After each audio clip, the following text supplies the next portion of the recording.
Bank Indonesia bersiap memperketat pembelian dolar AS hingga maksimal 25.000 dolar Amerika Serikat per bulan per orang. Rencana ini diumumkan Gubernur Bank Indonesia Peri Warjio dalam konferensi pers di Istana Negara Selasa malam 5 Mei 2026. Kebijakan ini digodok untuk menahan laju pelemahan rupiah yang dinilai tengah mengalami overshooting.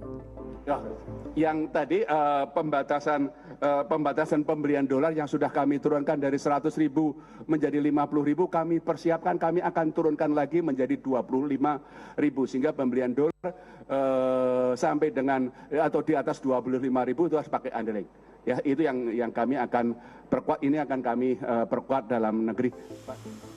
Overshooting pada nilai tukar rupiah artinya fenomena di mana rupiah mengalami pelemahan terlalu dalam atau terlalu cepat dalam waktu singkat, melampaui nilai fundamental atau keseimbangan barunya. Pelemahan rupiah saat ini masih bersifat sementara dan mirip dengan fase overshooting yang pernah terjadi pada tahun 2013, 2015 hingga masa pandemi. Ekonom Trimegah Sekuritas Fakhrul Fufian menilai kebijakan pembatasan tersebut hanya instrumen pendukung untuk menekan volatilitas nilai tukar guna mengurangi lonjakan permintaan spekulatif dari dalam negeri. Langkah utama yang saat ini lebih berperan adalah kebijakan Sekuritas Rupiah Bank Indonesia atau SRBI yang ditujukan untuk menarik aliran modal asing masuk ke Indonesia. Dengan catatan pemerintah dan Bank Indonesia harus segera menyelaraskan kebijakan fiskal dan moneter untuk mengembalikan kepercayaan pasar. Kalau punya dolar dan tidak ada kebutuhan untuk bayar-bayar pakai dolar, waktunya jual dolar Anda, pindahkan ke rupiah. Oh iya, tentunya importir akan terdampak secara administrasi, kehidupannya akan lebih ribet secara administrasi karena itu kita sama berharap mudah-mudahan ini nggak lama, karena setelah kondisi normal seharusnya kebijakan ini bisa direview lagi oleh Bank Indonesia. Ini kita lihat bukan kebijakan permanen, tapi kepada kebijakan sementara sampai fase rupiah overshooting ini selesai. Meski demikian, pelaku usaha dan importir diperkirakan akan terdampak dari sisi administrasi. Sebab pembelian dolar dalam jumlah besar harus disertai dokumen underlying atau bukti kebutuhan transaksi. Mulai dari kebutuhan impor, pembayaran, hingga belanja modal. Namun secara umum kebijakan baru Bank Indonesia dinilai tidak terlalu berpengaruh ke money changer.